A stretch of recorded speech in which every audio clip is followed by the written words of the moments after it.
Hey everybody, this is TJR, and if this is your first time here, welcome to the channel. If not, welcome back. Director, screenwriter James Gunn's theatrical vision of Superman will be arriving in theaters in just a few short weeks. And in typical fashion, YouTube is abuzz with alleged fans speculating on its potential demise, which is typical for YouTube, especially when it comes to tentpole blockbuster films, especially when they are based on universally known IPs such as comic book superheroes. So before the film comes out, I want to state that I have 100% faith in the abilities of director-writer James Gunn to not only nail the character, but also to deliver a fun and entertaining film, which is all anyone should really expect with these types of movies. And I'm not saying that superhero films can never have their moments of great cinema. I'm looking at you, The Dark Knight by Christopher Nolan. And I also want to add that while I do believe that this version of Superman will be fun and entertaining, I also believe that it will have heart and humanity. And to explain why I believe this, all I have to do is look at James Gunn's past work with Marvel's Guardians of the Galaxy.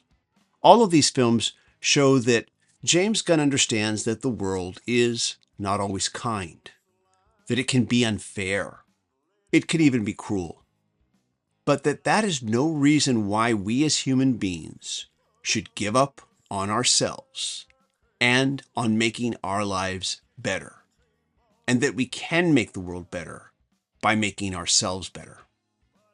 Yes, the Guardians films are entertaining. They're filled with action. They're outrageous. They're funny. But most of all, they understand the human condition. Through the dialogue that James Gunn writes for his characters, he shows that he understands both the pain and tragedy, as well as the joy and celebration that is human existence. And he does this with spaceships, ray guns, monsters, and a dysfunctional bunch of space pirates. So I see no reason why he can't do the same with Superman.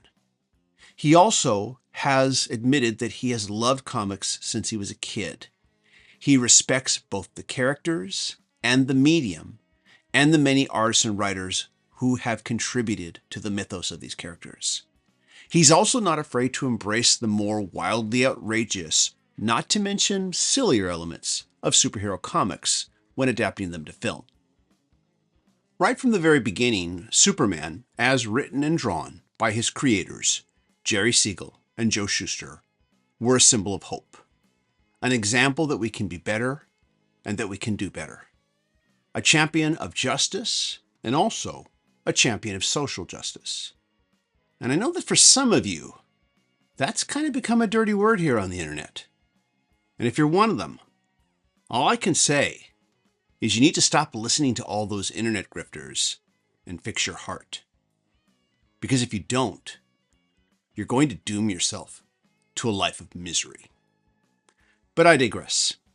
I have every reason to believe that this Superman movie will be fun, entertaining, and that it will remind us of what makes the human experience worth living. And one last thing. I am not saying that you have to like this movie or that there is something wrong with you if you walk out of the theater feeling disappointed by it. Art is subjective. How we react to it is subjective. But I am going to tell you this. Don't let anyone who hasn't seen a movie tell you what to think of it. And don't decide what you think until you've actually seen it for yourself. This is TJR. And let me know your thoughts in the comments. Leave a like if you're so inclined. Mostly though, thank you for staying with me till the end. In a few moments, you're going to see some links for some other videos that I have created that you might enjoy. I hope you all stay safe and healthy, and I look forward to talking to you in the next video. Bye-bye.